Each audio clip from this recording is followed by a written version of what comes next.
Calling the meeting of the September meeting of the Bartlett Board of Directors to order at 5:30. Dr. Raster, would you please give us the landing? Certainly. Gunul Chase to the Tlingit, Haida, and Tsimshian people. We respectfully acknowledge them as the original inhabitants of Southeast Alaska. Bartlett Regional Hospital is located on the homelands of the Akwaan. We are grateful to provide services in your ancestral homeland and to be part of this community.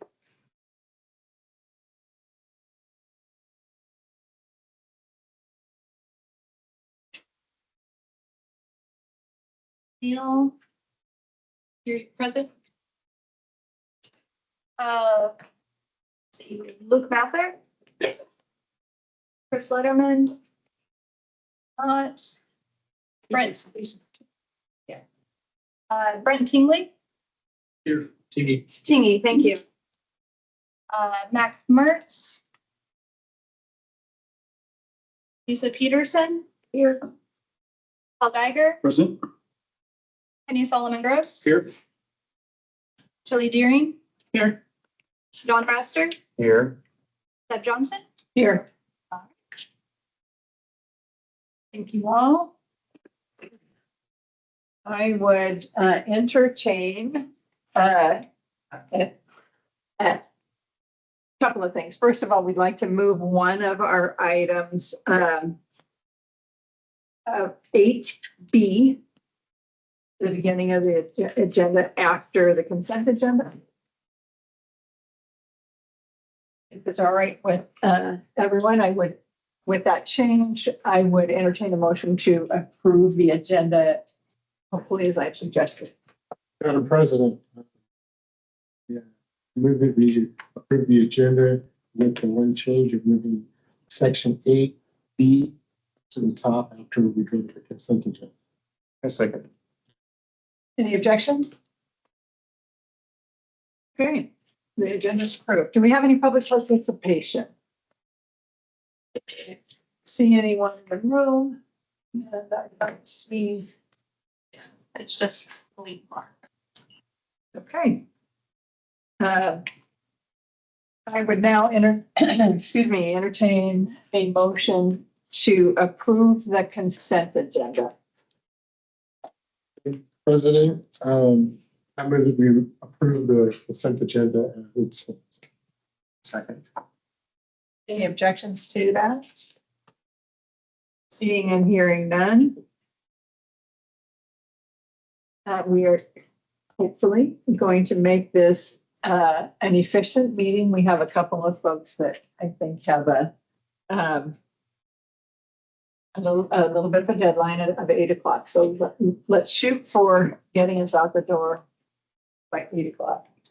All right, old business. Ms. McDowell. 8B. Thank you, Madam Chair. Just move 8B up. Okay. Oh, yes, sorry. We did. Okay, thank you, Madam Chair. For the hospital capacity update, there are, for patient days, there was 150 on MHU, 333 on Med-Surg. CCU had 68, OB 64, newborn nursery 43, and the ED saw a little over 1,100 patients last month. As of this morning, I didn't see, or yesterday, I didn't see COVID patients in-house.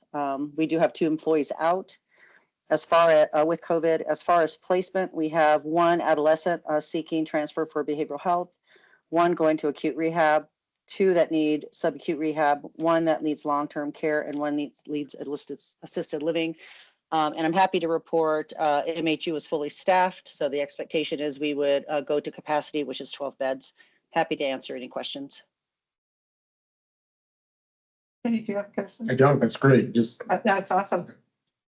And since I suggested an agenda change and then completely bypassed it, at this page, I will come back to you after we discuss the practice acquisition. I was hoping Ms. Dressel could be here for tonight. She may show up at some point. So what you guys have on page 44 is action memo I kind of went out of order with this one. I brought it straight to the full board for consideration, just because of the kind of sensitive communication around these kinds of things. So we've been having active conversations with Dr. Dressel over the last 6 weeks about the current state, the financial health of her business, and how she would like to move forward. So over the course of those conversations and through the transition with family medicine, we've actually come to a point where she's ready to take the next step with Bartlett Regional Hospital. And so before you today is kind of how the next steps in that transition. So this will look a lot like we did with family practice. There will be an asset purchase acquisition. So we'll purchase the assets of the practice. We will not be purchasing the practice itself. And then subsequently to that, we will employ the providers of the practice, the employees of the practice, with a lease of the space that's owned by the LLC that currently owns this. So with that, the first step in that is to approve the asset purchase, which I have in front of you today. The suggested motion's kind of tweaked. It's more specific. Having gone through one of these recently, fine-tuned the number a little bit. I guess with that, I kind of open it up for questions. Sorry, what LLC owns the building? I'd have to look at I think it's an LLC that's owned by Dr. Dressel. I think she's it, but it's a separate corporation from Glacier Pediatrics. There's two LLCs. Is that LLC, is that also owned by, with her mid-levels there too? There's just, she's the sole one. So,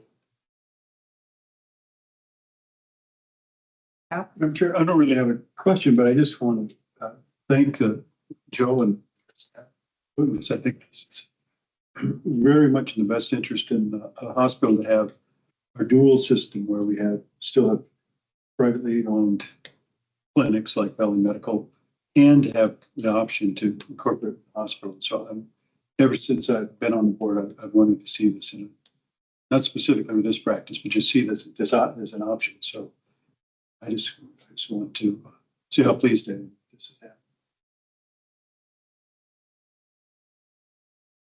happening.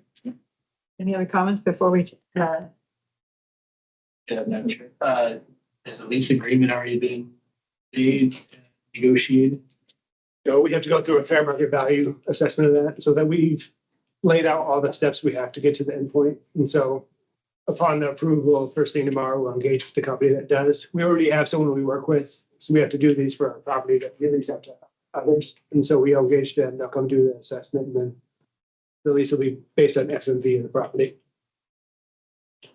so we're leasing the property. Yes. Okay. This is not a building purchase. There's a lot more steps after further research, so not that. So Joe, so the motion is you're just asking for $200,000 to just buy like furniture and computers. And Equipment. Yeah. Right? Yeah. And then Dr. Dressel will become an employee of Bartlett. Is that how that will work? That'd be cool. Yes. And so as we discussed last time, the hiring of physicians and staff falls already within the authority that you got granted to me, but the purchase of the assets not being budgeted, we have to go. So.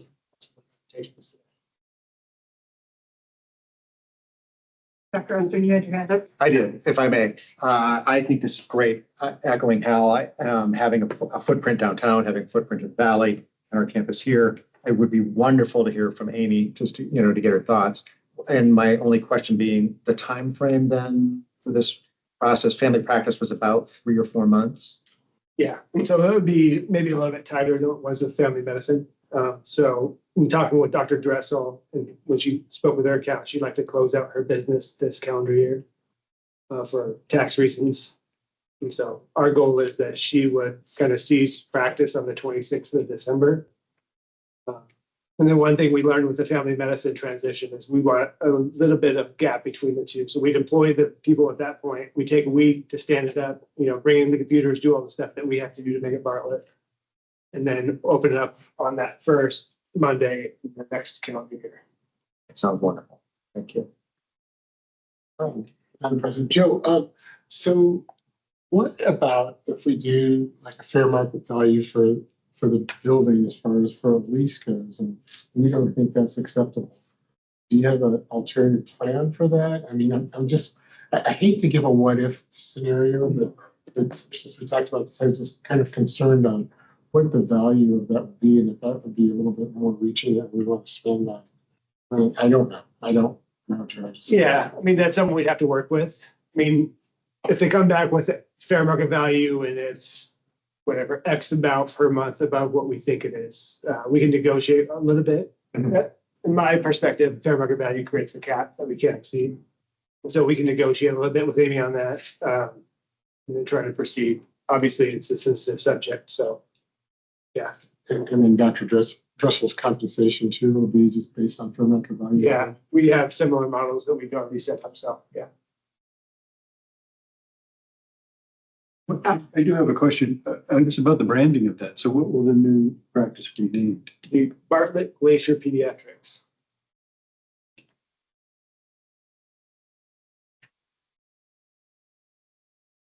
Any other questions or comments? If you, I asked one question, Dr. Mather, can you tell me your thoughts on this? I mean, I guess I think the most important thing is, you know, what are Dr. Dressen's feelings about it, really?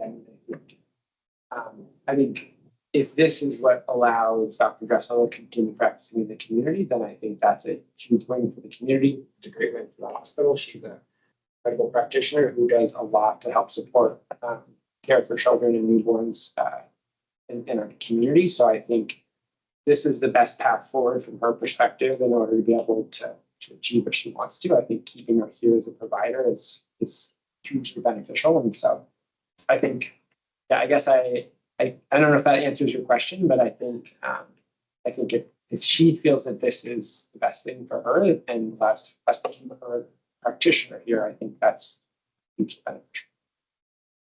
Yeah, no, it did answer my question. It wasn't a definite no. Madam Chair, I move the Board of Directors of Bartlett Regional Hospital approve the purchase of the assets from Glacier Pediatrics in the amount not to exceed $200,000. Thank you, Shelley. Are there any objections to this motion? Seeing and hearing none, the motion has passed. Thank you all. And we will reserve a little time if Dr. Dressel comes in, we'll reserve a little time for her to be able to speak to her thoughts on this transition. Sure. There's a sign out on the door that says we're in executive session, so I was concerned about coming in. I don't know if there's other members of the public that are out there because of the sign. There was a sign on the It's door. open, then they should be okay. I told someone, I came in, so I'm sorry, but it's executive session, so I don't know if there's. All right, I'm just gonna go over that one too.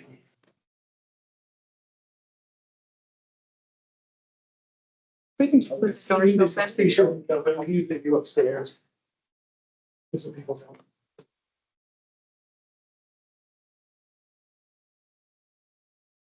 Thanks for letting us know.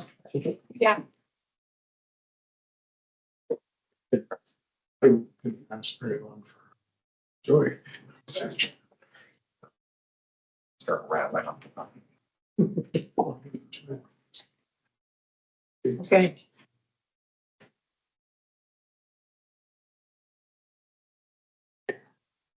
Where'd you go? She is. There she is. Take me, Jay. Yeah. Sorry.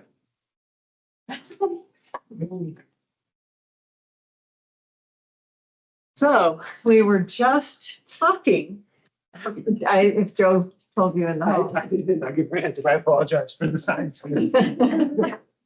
So we just Over here, Dr. Dresser. started the conversation and we did approve the motion to purchase the assets, but there was a question or a comment about how you're feeling about this transition. I feel like it's a necessary thing to go forward. For us to have a pediatric office in Southeast and to have Glacier Peaks continue to exist, I think it's unfortunately, it's the way it's going nationwide, right?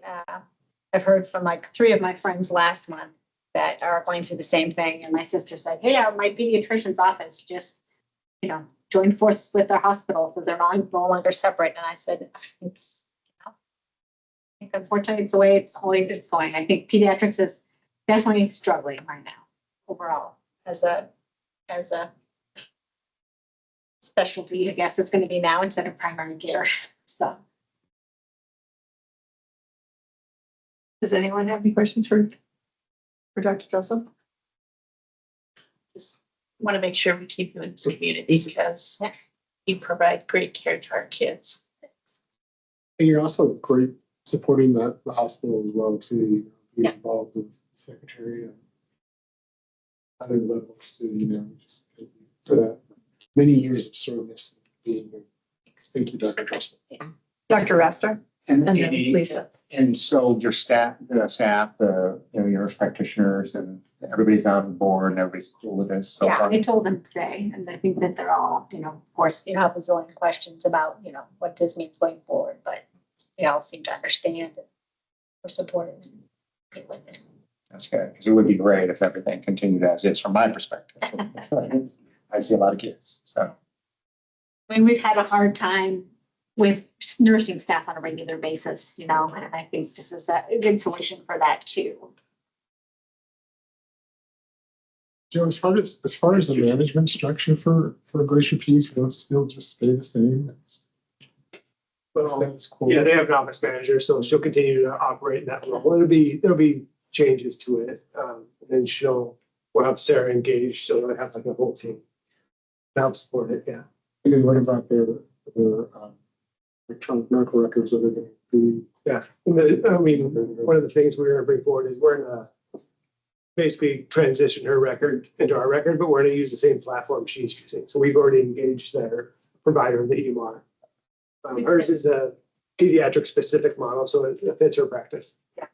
We've done a couple of different ones, and this one has been the one that's worked best so far. And we've really searched really hard for it. So it's been good for us for several years. And that was one of the first things the staff said is like, oh my God, no. And I said, we did ask, and I asked, but I knew you all would say that. Thanks, so. Change is always scary for us. I hope that as you guys join the family, it's really smooth. Lisa, you had your hand up? Oh, yeah. As you know, I'm a pediatric nurse, and I remember when every decent sized community hospital had a pediatric unit in it. And now it's even hard to even have that in most communities. And so part of the reason why I moved my career around the way I have is so I keep working with kids, and it's really hard. So I'm glad you're staying in the community. You're a wonderful resource, so I'm glad you're staying. It's definitely been stressful for us, especially last year. It's been really tough. So it's stress on it. Go ahead. And just from a communication standpoint, Amy notified her staff today, me, Chad, and Sarah to come meet with them, try to alleviate some concerns, answer some questions. We're handling it. We've taken what we've done with family medicine and we transitioned, try to tweak our plan to all the things that work. So we know there's going to be a lot of questions for us. We're going to try to answer them as fast as possible, and then start engaging the staff so they feel comfort with this plan. I understand it creates uncertainty all the way across the board. And we try to make sure there's alleviated as much as possible. With a small practice like that, it's run like a mom and pop shop. Yeah. It's just everybody's family. Yeah. We don't want that to change. Yeah, we're not there to change the practice. We're just to make sure it's continued on and it's got a great care she provides today. Dr. Oster? It's Joe, from a billing perspective, are you allowed, I know there's no longer facility fees. They're allowed to be charged to insurance companies, whereas that was a thing in the past, right? Is there any other chance for higher reimbursement now that? It was in my CEO report. We'll talk about it now. So what is not in the state of Alaska is a designation called a rural health clinic. And so what that does is opens us up for additional reimbursement for Medicare and Medicaid.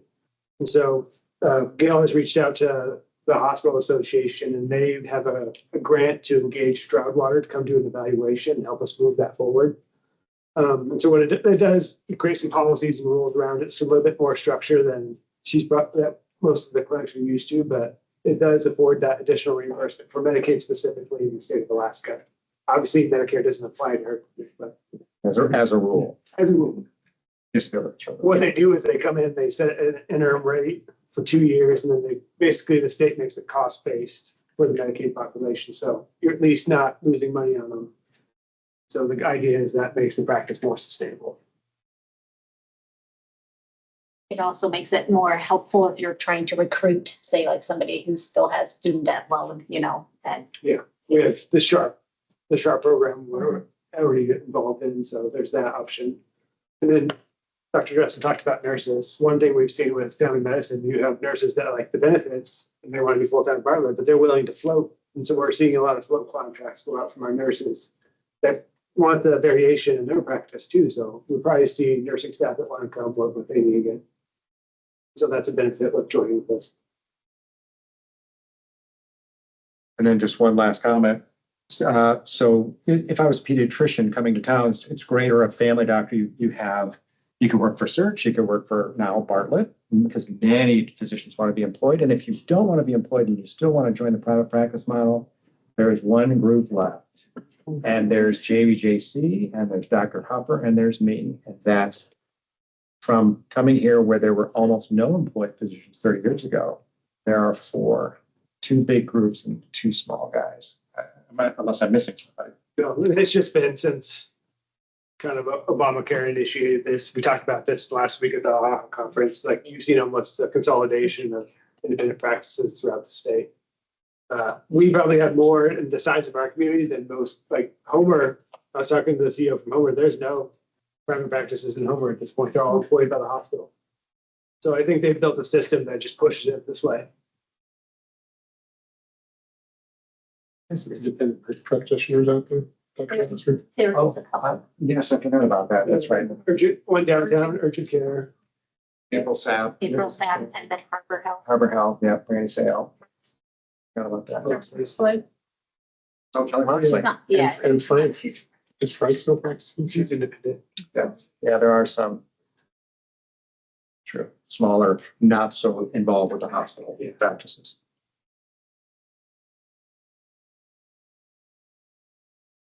So that the board approved it, so I'll be engaging with you guys tomorrow and we'll take next steps from there. Have fun on your vacation. And welcome. Welcome. We're glad to keep you here. Thanks. Thank you for Shaking. And sorry for keeping you waiting outside. Oh my God, I didn't realize the signs were on the back of the door. Thank you very, very much. I appreciate it.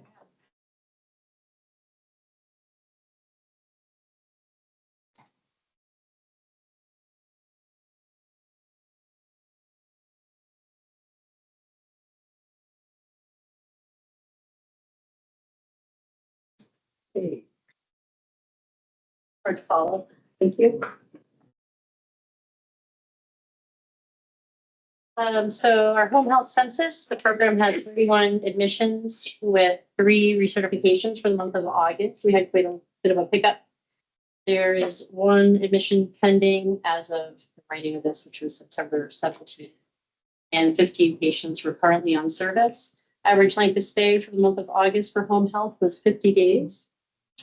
Hospice program had 3 admissions for the month of August and 8 patients were receiving service as of September 17th. Our hospice average daily census for the month of August was 6, excuse me. And hospice average length of stay was 80 days, which Oh my is, goodness. yeah, we have quite a few that have been on there for a long time. So that really jacked those up a little bit. Any questions? Lisa. I just have. I want to thank you, the staff and the computer gate. Thank you. Any other?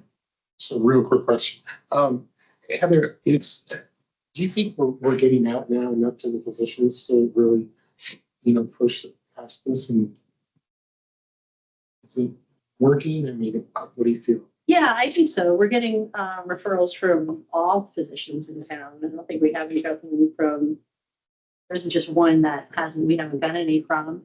I'm excited that Deb and I are working together to get some training out there for the nurses at Wildflower Court for when people are on comfort care there at Wildflower Court. They have the option to learn about hospice and then the choice to sign on to hospice so that they can have those supports there too. So I'm anticipating an uptick as well.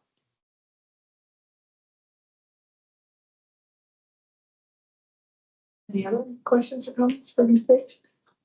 I guess just a follow-up question on that. So would that be akin to like an inpatient hospice or separate outpatient with hospice support for somebody?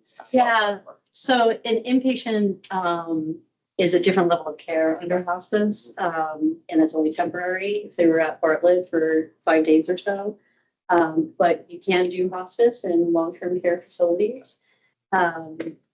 And it's a wonderful way to bring care to people, and just having them there as the primary caregivers is really what makes that difference. You know, and then our nurses and all levels of staff, are social worker and CNA and chaplain services and volunteer services can all be there to support the patient in there as well. That's what's it. That's thanks. Any other questions? Comments? Thank you, Ms. Bush. Thank you. All right. Estelle. Yes, thank you.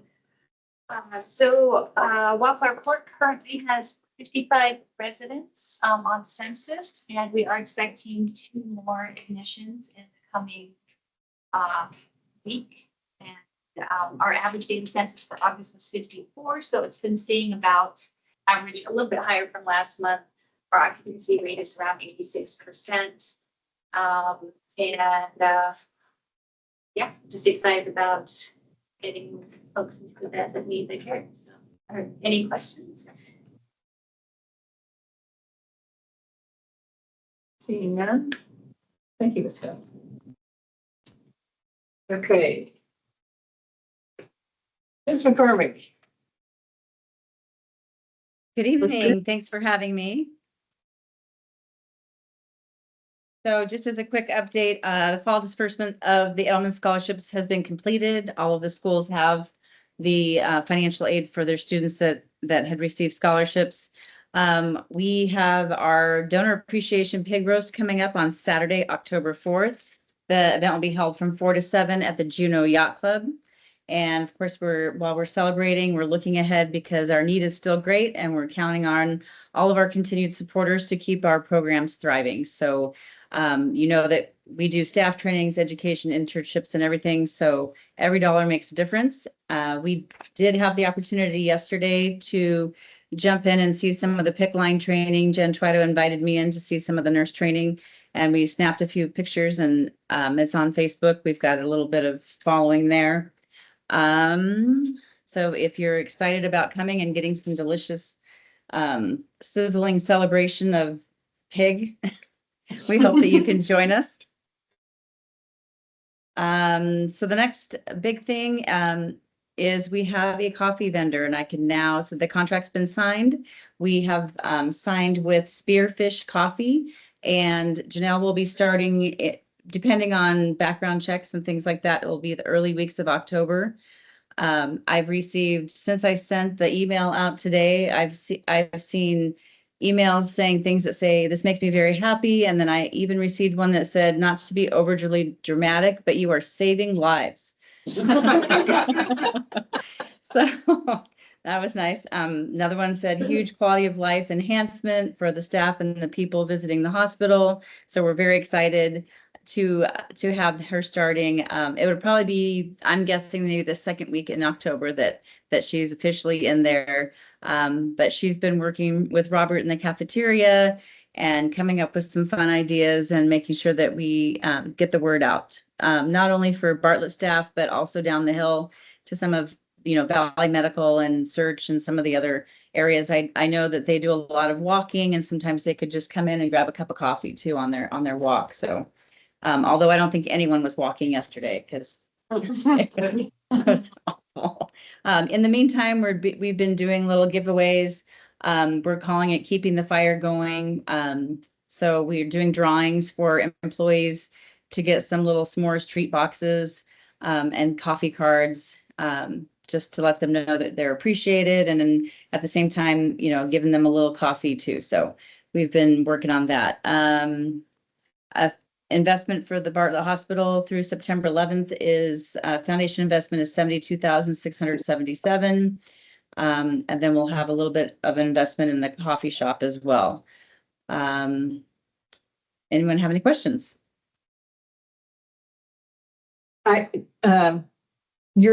see that you're still looking for donations. What are you specifically looking for the silent auction? And what was the other, the dessert auction? Dessert. I think we're getting pretty close on desserts. I have quite a few desserts. We've got some prizes, everything from Alaska seaplanes to, I think there's photo opportunities, there's meals, I think V Cellar Door. So we've got quite a few certificates and things. We're going to be doing some baskets. So if there's anything little that anyone wants to have to donate, please let me know and we can make it into a gift basket. And I usually do like a little theme for each one. So if you're really into canning, or if you're just did a bunch of jellies or jams, let me know. I'd love to do some little baskets with some jellies and jams and nice breads or something like that too. So. Thank you. Any other Yep. questions? Go ahead. I didn't mean to cut you off. No, that's fairly simple. We just hope everyone comes, enjoys, because I know there's always a lot of food. From what I understand in the past, there's food boxes going out at the end of the night too, where people are buying a box to take a food home with them. So we want to encourage you, even if you can't come and stay and enjoy the camaraderie with everyone, that you at least come and grab a box of food and make a small donation.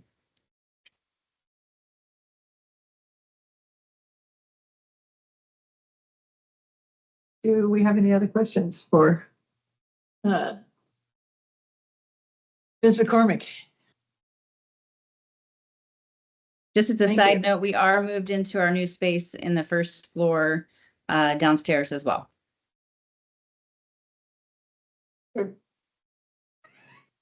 Nice to have you close by. Thank you. Thank you. HR board. Ms. Brown. So I think the big thing on here is the Presque County survey is going to be coming out here in October again. This will be our third year in a row. So obviously we're going to look forward to seeing the rollout of that and the feedback from staff. In terms of our rounding efforts and those things, those continue to stay above 90% of our goals. So we're continuing to do well with that, including the night rounding. We're getting on top of that even better, especially myself. So everyone else seems to get it done better than I do, but night rounding's tough. But it's a good thing. It's really great to be able to go out and see staff and to be out there and ask the questions. And I've stolen one of Joe's questions, which he asked, which is, there any rumors I can address, which is kind of fun. Because you just never know what you're going to get when you ask that question. So I'm excited about that. Obviously, we're continuing our integration and our optimization of UKG. We are working through different issues as we find them to make sure that's as optimized as possible. The integration's a piece, I think, of this is going to be one of the most exciting parts. It integrates with HealthStream, which is our learning management system. It integrates with Performance Health, our occurrence reporting system. It integrates with NetSuite, our ERP, and also integrates with our POS system in the cafeteria. So a lot of these manual processes that we've done. So currently, anytime you buy with your badge in the cafeteria, it basically just gives you a charge, and our payroll person goes in and punches those in by hand every single pay period.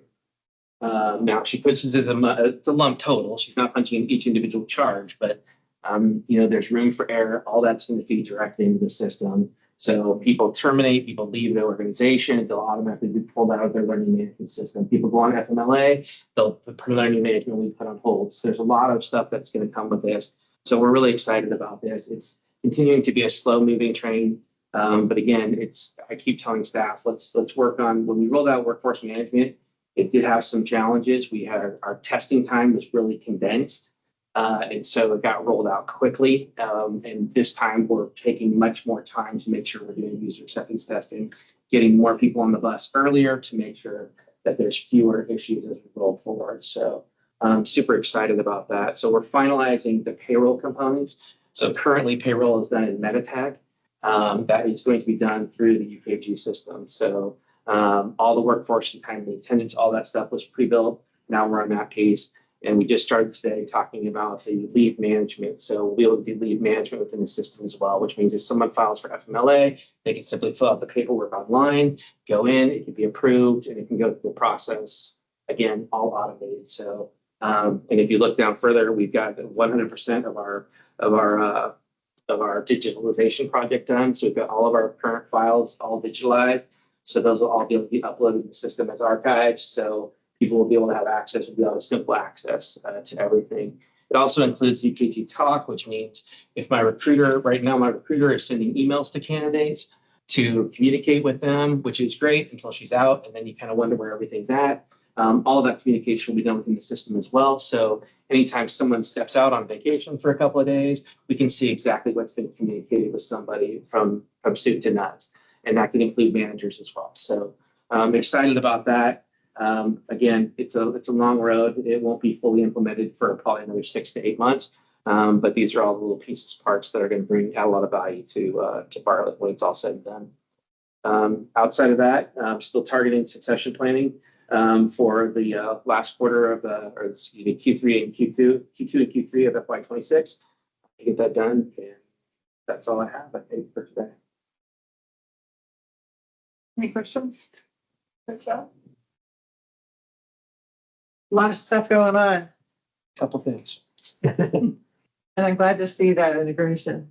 Yeah, that's one of the best aspects of going with Pro is all of the manual processes right now. Because every time there's a manual process, there's a fail point, there's a chance for errors. And so there's just a lot of things that are going to be reduced by that. So yeah. Okay, thank you. No more questions? Let's talk about sex. All right. So this is something we've been working on for a long time. So, and I think you have 2 slides for me, Sharon. All right. So this is a week 3, and I am sorry that Robert can't be here to present it. He works in Texas, and this is a little bit past his bedtime, so I am presenting for him.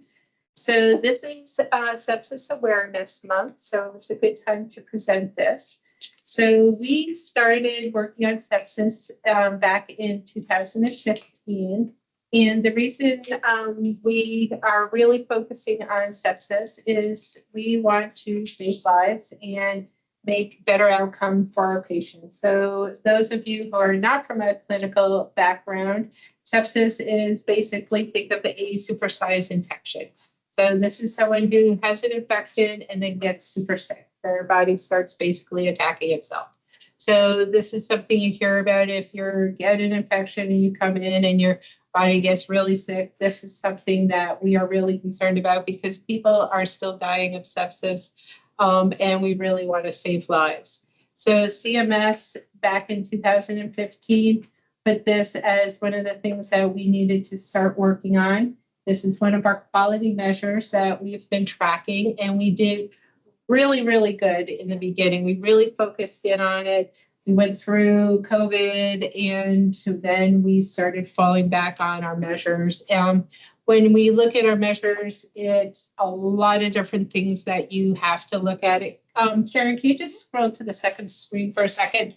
And this is just some of the things that our doctors and our nurses have to look at. So when someone comes into the emergency room, or if they're starting to get really sick up on the floor on med-surg or CCU, when they start seeing someone's blood pressure drop or they have a fever and that, and certain things start triggering that, hey, this person's getting really sick, what can we do for it? They have to start getting labs. You know, they have to look at their lactate measurement. And then they have to get a blood culture, and then we have to start giving them fluids too, because their blood pressure is going too low. We have to give them a certain volume of fluids, and then we're going to have to probably give them antibiotics and that. And there's certain orders that you have to do it in. And if you don't do it in the correct order and give them the correct volumes, you're not going to be passing what CMS says the correct measure. And then the other thing that our doctors get a little anxious with is CMS believes in a certain SEP 1. It's a certain measure, but as we know, our government sometimes is a little behind. There's now newer, how can we say, evidence that doctors feel might be a little bit better, but we're measured on this SEP 1 guidelines. So if you go back to the second one, does anyone have questions on that? I just want to say how complicated it is for non-clinical minds. Doctors have a lot of work to do to measure this. If you look at the whole algorithm, there's about almost 50 points of a doctor and nurse can fail this measure. So for us to pass, it's a lot of work, and our clinical staff do the best they can, and it's a lot of work for us to get a passing grade. All right, go back to my 8th grade. So we've been working on this a lot because ultimately our patients are going to get healthy and we're going to save lives on it. So that's why it was really important for us to work on this 8th grade. Robert Follett, who's my clinical analyst in quality, has been working with our emergency room, our hospitalists, our Valley Medical hospitalists primarily, on trying to improve how we measure up against the national standards. Our goal this year was to reach 55%. In Q2, we reached 63%, which is excellent. The way we've been doing that is every time we have a patient who reaches and fits into the criteria, so over 18, meeting certain, they have an infection like pneumonia or other things, and they're triggering this, we do a case review of it, and we look at, did we meet the guidelines? And if we didn't, why didn't we? Did we miss not giving them the right fluids, getting a lactic acid? How did we fall out? And then we send it back to the physician and we say, did we not do the right documentation? Did we miss something? And we try to do that education so we're doing it better the next time. And that's what we've been doing with this year, and just doing re-education to try to bring our totals up on this. It's worked so far, and we're learning a lot with it to bring our totals up. We're at a point now with how can we improve it? How can we do better care? How can we move our numbers higher? What we're finding is a lot of the things that are making our numbers where we are, it's not that we're not doing the good care. We're finding that we're having some problems with our EMR. Some of our documentation is not getting into our EMR correctly, or we're finding out we have misdocumentation. That's probably our biggest issues that we're having. That is coming out with our 8th grade, and that's what we're going to work on next year. Probably the biggest areas that we have engagement with is in our emergency room with our doctors. They've been doing this year, doing a lot of follow-up, and they also have what we call our scorecards. It's a really horrible name to say for doctors because they don't like it, but it's called ongoing professional evaluation. Each year they have a scorecard they get on their measures. And they chose this year to look at sepsis on an individual and group basis. So they know how well each of them are doing for every patient that they come through on sepsis. So they're taking it seriously this year and looking at it. So that's one thing that the emergency room is really looking at their measures and helping us improve this. Why is it a good thing for us to work on? Is this is part of our 5-star rating. It's also looking at when we are doing our reimbursement for value-based purchasing.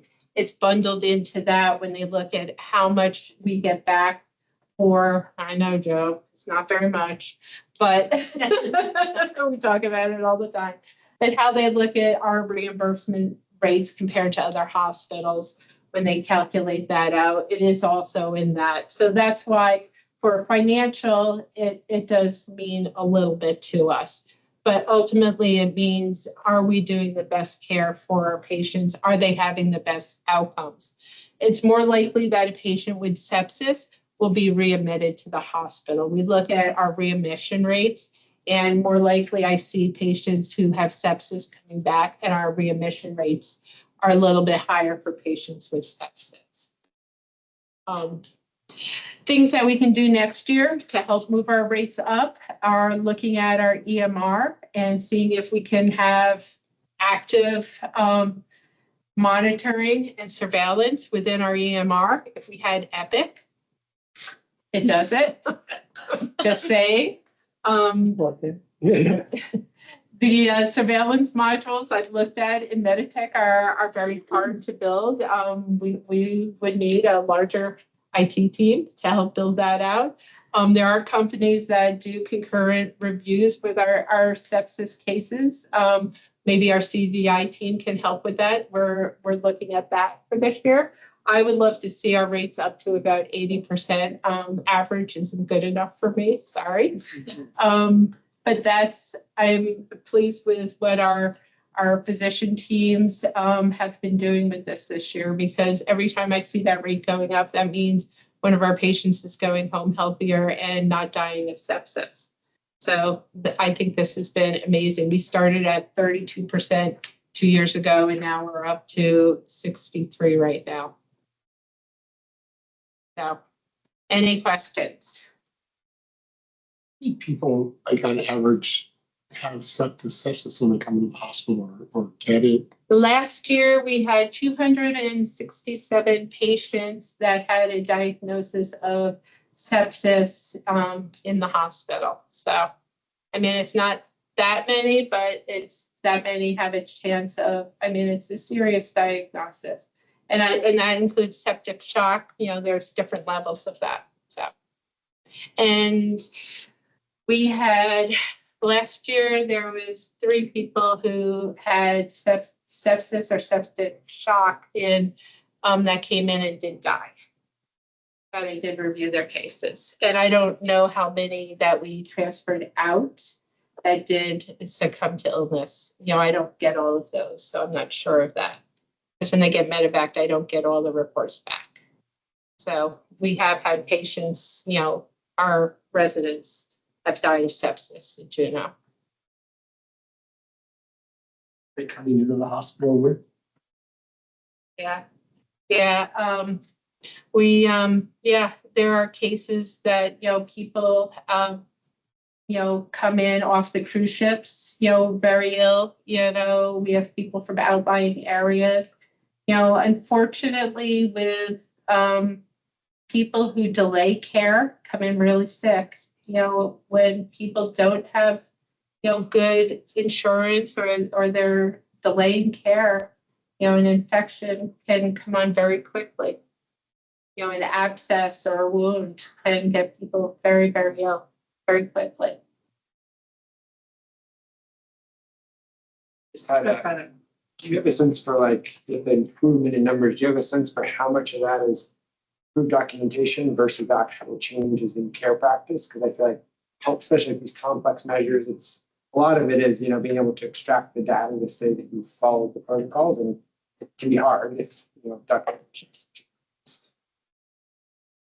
You know, it is really tricky. I think people, a couple of years ago, once we had some education by the medical staff when they came up from University of Washington, I think people were much quicker to get lactic acids quicker and identify it. And that's when we started seeing those through the movement. Now what we're noticing more is people are talking about fluids and why they're giving fluids, because it used to be people were not giving fluids, and now people are using their clinical judgment of why or why not they're giving fluids. And I think it's, you know, it's totally acceptable of why not to give fluids, but just documenting it. And that's what I tell every doctor that they say, you know, I chose not to. It's like, that is totally acceptable. Just document why. Clinical judgment trumps any cookie cutter, you know, algorithm. And then, if I may, to Luke's point, and I'm old enough to have seen this sort of general trend. Sepsis used to be a big boogeyman diagnosis, terrible. And Gail, you probably noticed this too. Now they've broadened the definition because medically there's been such an emphasis to catch things early so people don't die. So we are probably looking better because we're diagnosing more of the earlier cases that, you know, back in the day, I wouldn't call it sepsis. But the emphasis is better, and we are definitely better with our specialized hospitalist teams and this hyper awareness now. I expect these numbers to rise and stay high. You know, you're always afraid of the slow to diagnose. You know? Delay in diagnosis, yep, so much better. Any other comments or questions?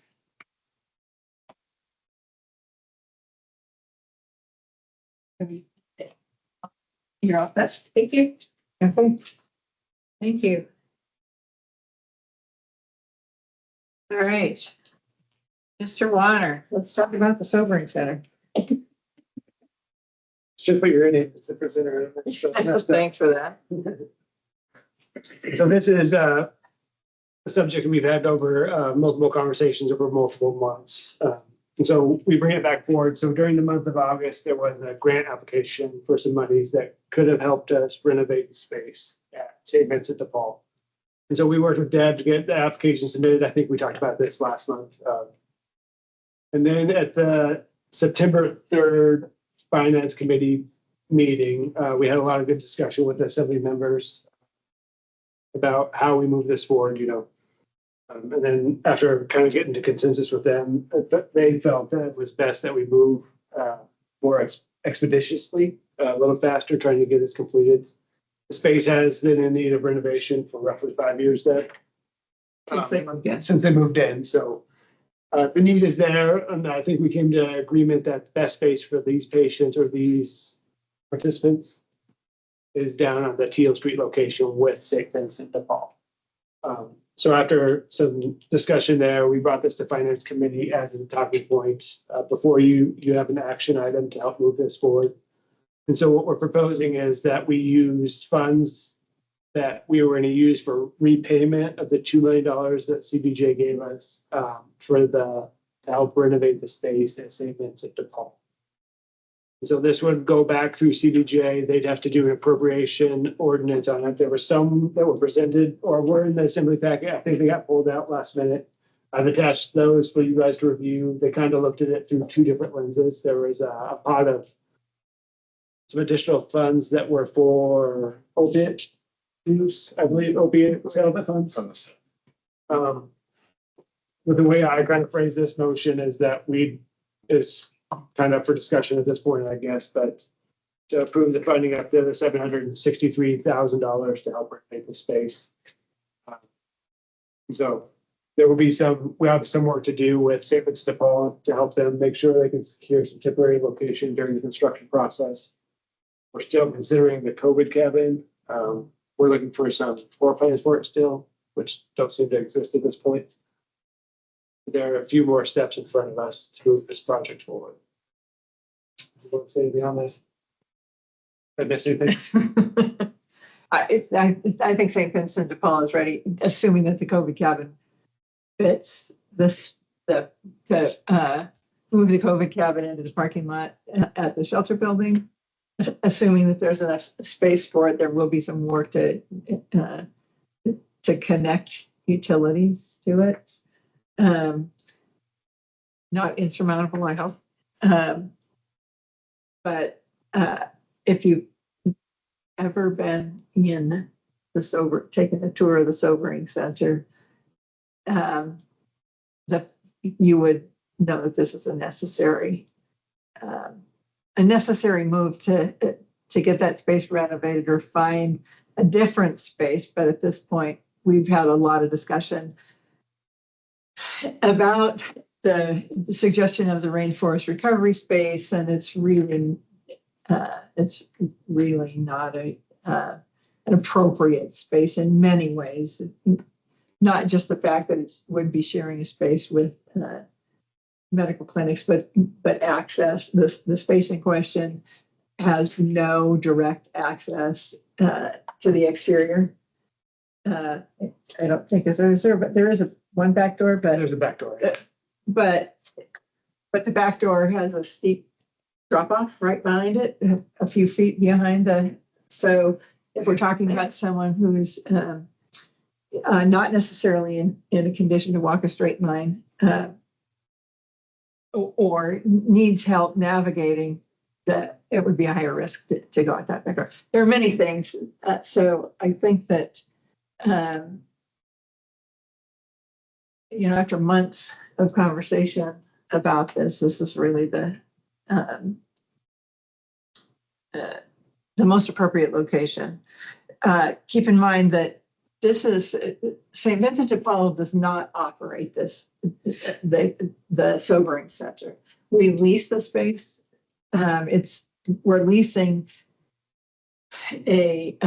what really was intended to be a temporary space. So we really have no control over the operation of it. But we appreciate that they're there on Teal Street, where there's, I don't know if you've ever driven down Teal Street recently, but there's definitely a need in the neighborhood. Where's Alfred? Here's the CCFR is operating it.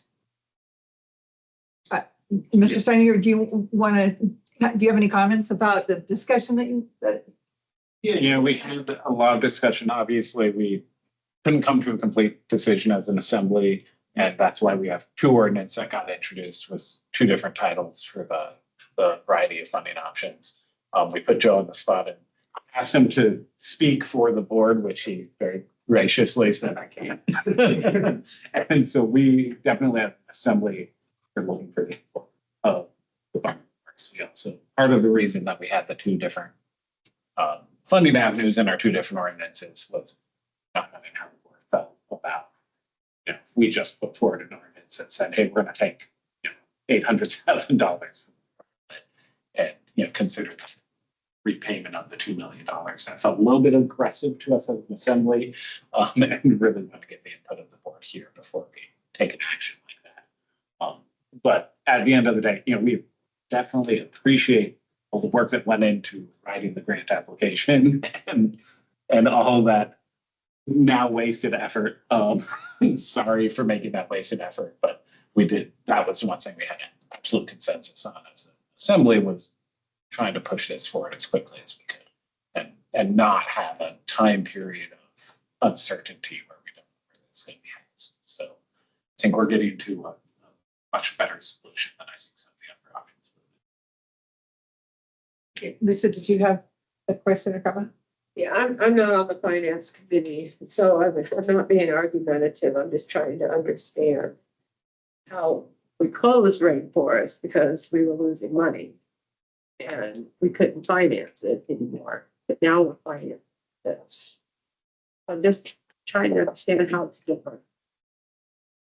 If you can help me understand that, I'd appreciate it. In my mind, this is funds that we were gonna pay back to the city in year 2 and 3, right? And so these funds were going back to them. They're just electing them to use them a little bit earlier than we had planned. That's how I wrap my mind to it.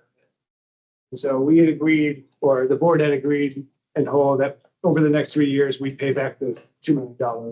Right. And so this would just use those funds before we got to the repayment period.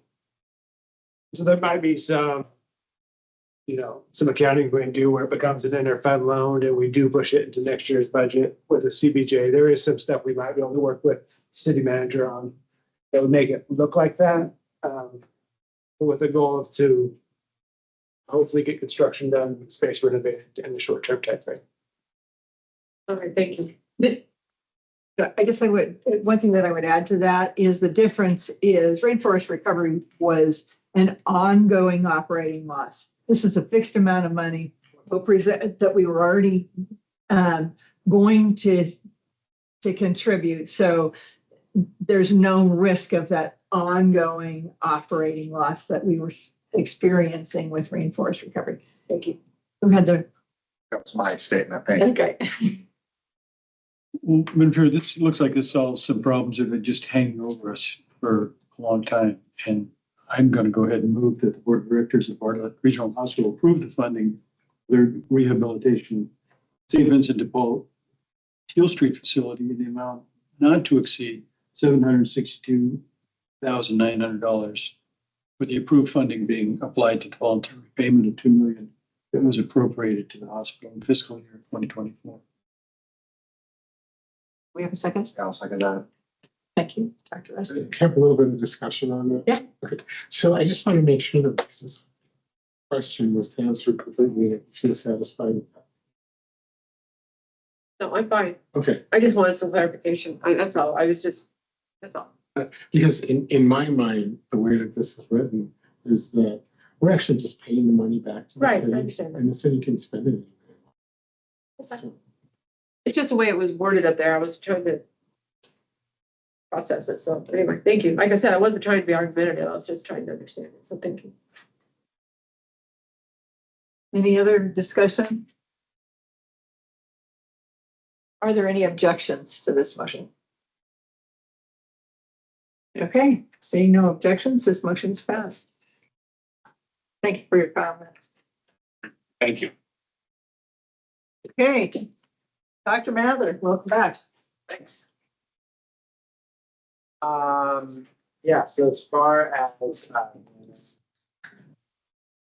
staff report, generally it was, business as usual. Thank you for helping us with some housekeeping stuff we're reviewing. So sometimes that I think Dr. Malta brought forward for you guys to review last month, and I don't think there were any other major items that came up. Kind of go through that. Putting work. If anybody looked at the meeting minutes, I so I just have one question, if I may, and maybe for Joe as well, and Luke at Med Exec. You know, I remember, and Kim, we talked about age 70. We don't have, since Paul Wyden retired, I think maybe one, Bert Vanderbilt might be 70, I don't know.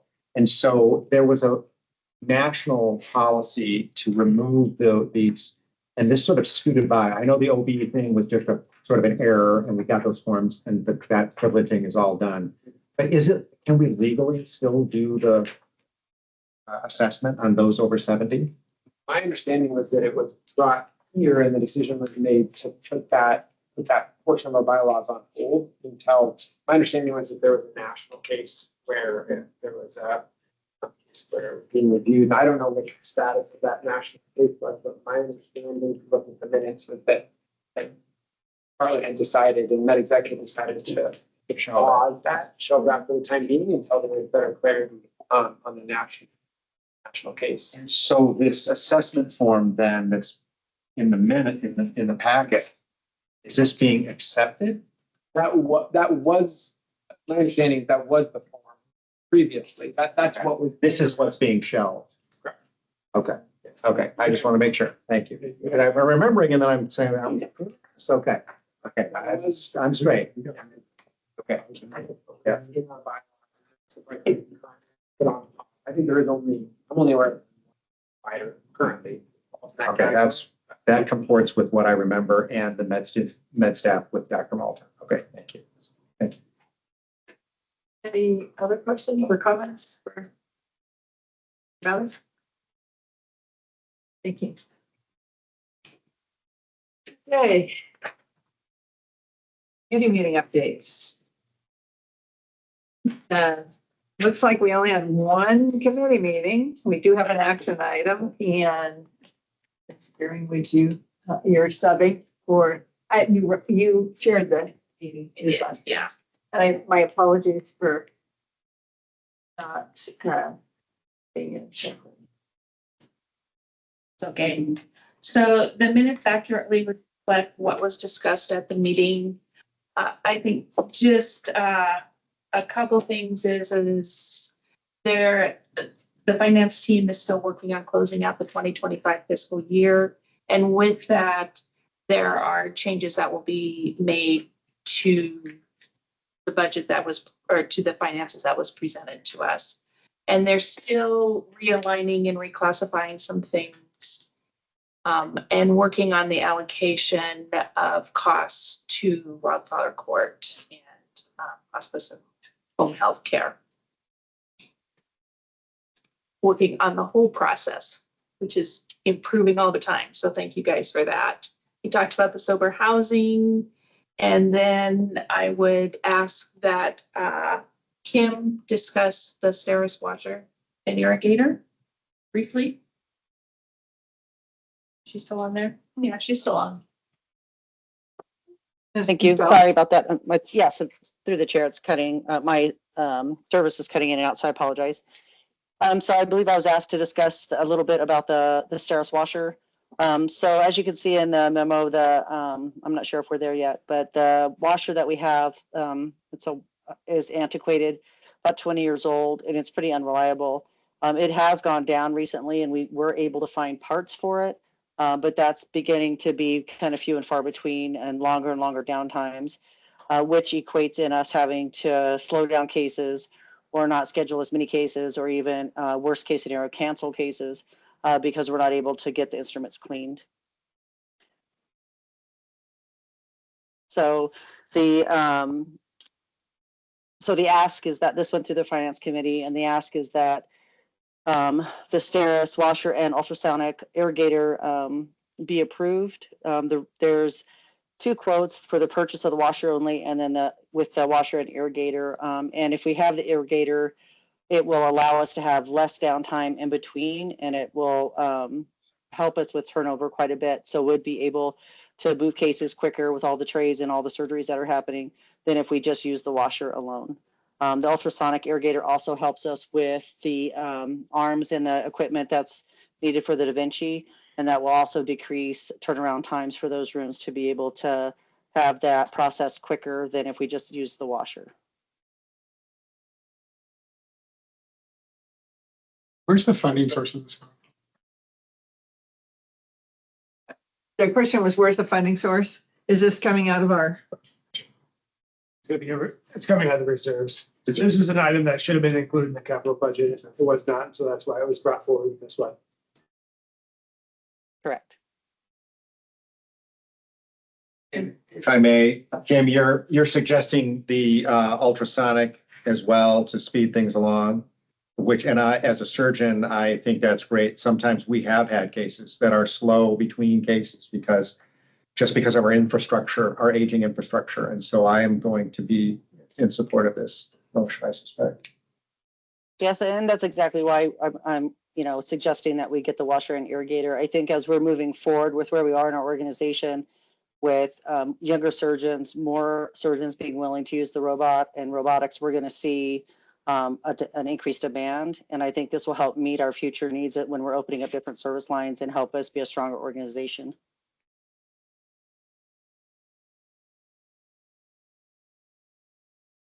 Thank you. Any other questions or comments? How soon can we get it?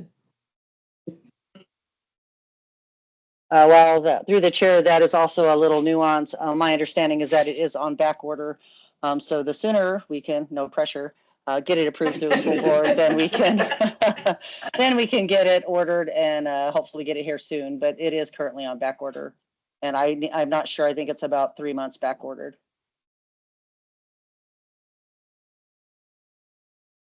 Hey, are we ready to move forward? I just want to note, the memo is from the finance meeting, so the language is a little wrong. So if you want to just do it off the top of your head for the board of directors to approve. Well, so it has been moved from the finance committee meeting, so it doesn't need a second. Are there any a motion and a second? Are there any objections to approving this? So I just want to make sure what Shane is saying is that this action item is approving the $235,433.71 because we're getting both the washer and the ultra cleaner. Yes. Okay.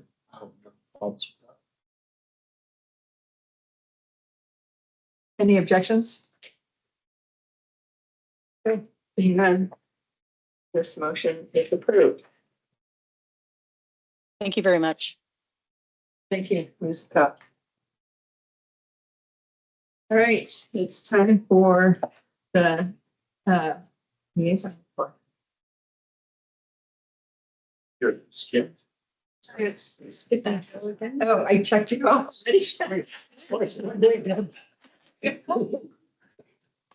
I'll take it personally. I checked you prematurely. All right. Yes, you are it. My report will be quick. I'm trying to be mindful of the time. You shouldn't have put me in front of the clock. Push me along, it's fine. So the month started off with us opening Bartlett Family Medicine. Overall, the implementation went very well. So we had staff on board. We did have several staff spend basically the whole weekend in there transitioning it. And so that's why we're leaving more time with this next one, because we have to bring in new computers that are compliant with our Bartlett standards. So that was the biggest pushback. Overall, physicians were happy. We did a lot of rounding. We had IT support there all week, and we continue to have IT support. We have had a few bumps with the EMR, and it's just, small things. So we switched the staffing model a little bit. And we have someone out there intermittently throughout the week so they can address these issues as they come up. So, but overall, we call that a success. On the 18th of September, we were able to host Dr. Hannah Parker, a pediatrician. So she came down and she's able to meet with family medicine providers. She also had a chance to have lunch with Dr. Dressel at the time with physicians. We had some open house where she was able to ask questions. I heard there was lots of good conversation with that. She was a great provider to chat with. She was actually graduated from JDHS. Her husband graduated from JDHS. So right now we're actively working with her on next steps to see the comments. So trying to engage, take next steps. And this goes back to some of the struggles that Dr. Dressel had. Her ability to recruit additional pediatricians just can't get people to join practices.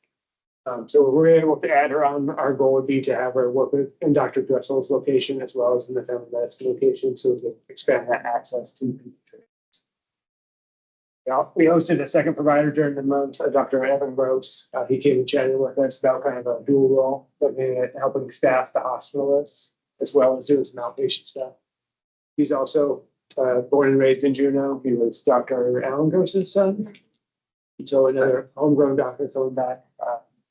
We had a lot of good conversation with him. I'm waiting to get feedback from Dr. Keener on his side, how his side of the interview went. Hopefully, he seemed like a great young man. He was good to talk to, so lots of action on that side. I'm interested in Bartlett, I guess. Staffing continues to be an issue kind of throughout. We have a few areas that are a little bit more using higher locums than usual. We have quite a few in the OR right now in the operating suites, same day. Overall, we are up a little bit from last year. So we're currently running 9 to 10% of our staff is locums. We've had success in lowering that amount in Wildflower Court. They're down to 23% from 35% the year prior, so some work done. We are continuing to recruit, and I know Chad's put a lot of work into trying to get those places staffed up. It's just, it seems like when you get one area fixed and you get staffing under control, there's always a new area. So it's an ongoing struggle with us. That we have to continue to tackle that challenge. The last thing we'll continue to work on trying to bring CRNAs to Bartlett Regional Hospital. I've been working with MedExec as well as our anesthesia group, Seattle Anesthesia.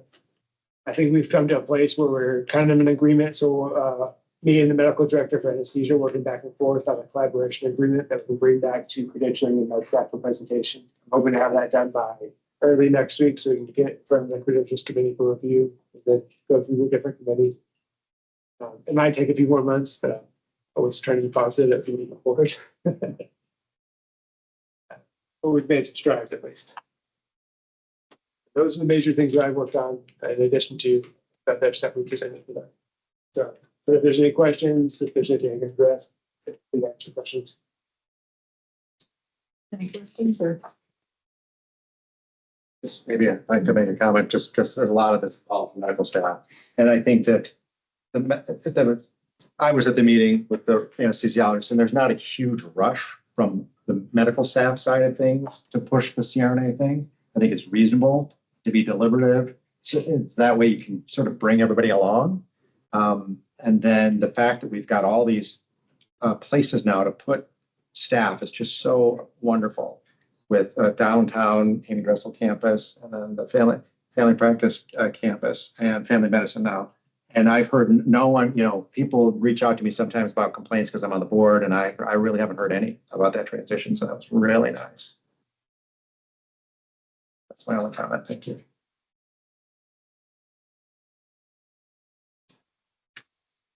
Questions?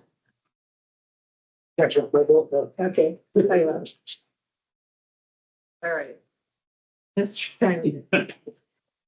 Thank you. So main assembly topic related to Bartlett, we already addressed here in the meeting today regarding the Sobering Center. So kind of non-Bartlett related topics. Last night we had our assembly meeting, and the couple of main sort of large issues came up. We had a significant amount of public testimony related to Telephone Hill and the city's project on Telephone Hill. I just heard from that community, a lot of kind of engaging conversation and input from that community. In terms of actual action items taken by the assembly, we are moving forward with forming a condo association with Sealaska Permanent Fund Corporation to take over the bottom 2 floors of their building. It's on 10th Street. It's APSC headquarters building near the bridge downtown.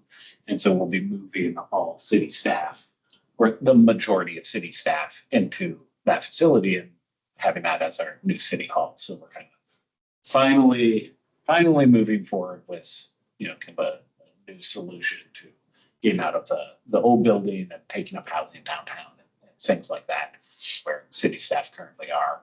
That's probably the biggest action we took last night. We also approved funding for a playground over at Zontekahini. And after the school district moved the charter school and the Montessori school there, we now have a bunch of elementary kids that don't have a playground there. Muddy, rainy field to play in. And so we've moved forward with that. And a couple other kind of lesser transfers, that kind of stuff happened last night. But those were really the big pieces. Coming up next week, we have a committee of the whole meeting where 2 more interesting topics for the community are tentatively scheduled. One is the discussion with Gold Belt about their plans for development on Fax.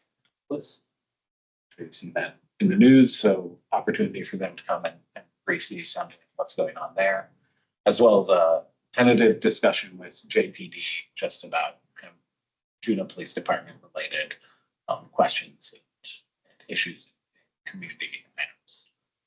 So happy to answer any questions about what we've got going on. And thank you for having me here. And thank you again for your action tonight. It's very, very helpful to get the input of the board. Taking action. I have a question, just an aside, with moving City Hall. Will the parking get any better for those who work there? It should. So with it, we're getting a proportional amount of the parking spots in that lot next to it. So I think the people parking for City Hall are going to be happier with that. I will be sadder because it'll be a much longer walk to get to City Hall for me personally. Well, the folks that live in the flats will be really happy about it. Yeah. Or what's the? There's trade-offs. Yeah. Yeah. I was just curious if it was an improvement or not. It should be an improvement. So what are they gonna do with the building? And then will everybody be moved out to Marine View? Everybody should be moved out of Marine View. That we should be getting everybody out of there. I don't know the timeline on that. I see we might have to keep there a little bit. A couple extra months beyond the end of our current lease, I see. But Katie know that better. The current building, we haven't had that discussion at the assembly level yet to talk about what to do with it. We, of course, own that building and that site, and there's a lot of different things that can be done with it, whether it gets sold, whether we repurpose it somehow. The right discussions. A lot of work. Yeah, that'll be, I'm sure that'll be a very engaging discussion of what to do, because it's pretty prime real estate. Any other questions? Thank you, Mr. Stein. My report is relatively short. I had 1/4 of my month taken up with jury duty that I was selected for, and it took all darn week till 5 minutes to 5 on Friday night. But I did spend a fair amount of time with the sobering center. I was looking through plans, building plans, working with the grant writer here at the hospital with Noel, pulled together a lot of information and put together a grant in a very short time. I think it was a pretty good document. They were going to award it to us until so when I submitted it, I called Scott and I said, have you seen the Assembly Finance Committee packet yet? Which we came out about the same day that the same day that I submitted the application that said we were going to speed it up. But anyway, that was the bulk of what I've been working on. I spent a fair amount of time on the sobering center and a couple of other issues that side issues that have come up. And that's it for me. Any questions for me? Anything I should be working on? Stand on? All right, I think it's time to move to the board calendar.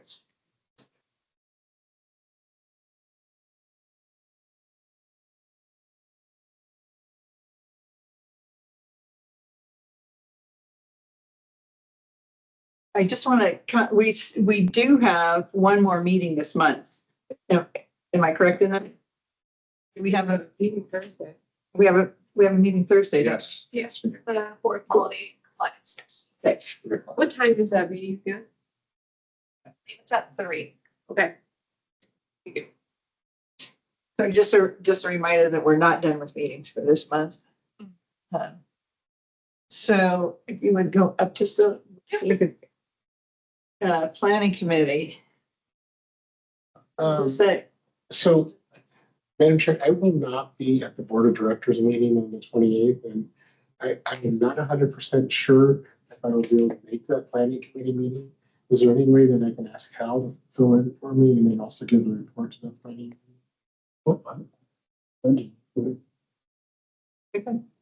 so we want to keep it on the same date, I but think so. I'll be October 3rd at noon. Yeah. Yeah, I can make that. okay. All right. I think I'll be able to be there, but I know I won't be able to give the report of the meeting. Yeah, and I'll meet with Kim and either talk with Dr. Esther or Hal about this too. Okay, sounds good. The finance committee, did you guys agree that finance did you discuss that with the finance committee? We did not. Okay. So we'll have to double check with that. Okay, so at this point, we can leave it on Friday the 10th and unless we hear otherwise. Okay. Are there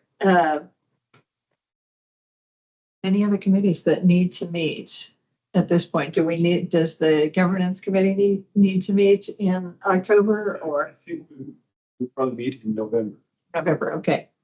Then I think we're good. So at this point, it's the Planning and Finance Credentials Committee. We are not invited to, for the most part. It's not a public meeting.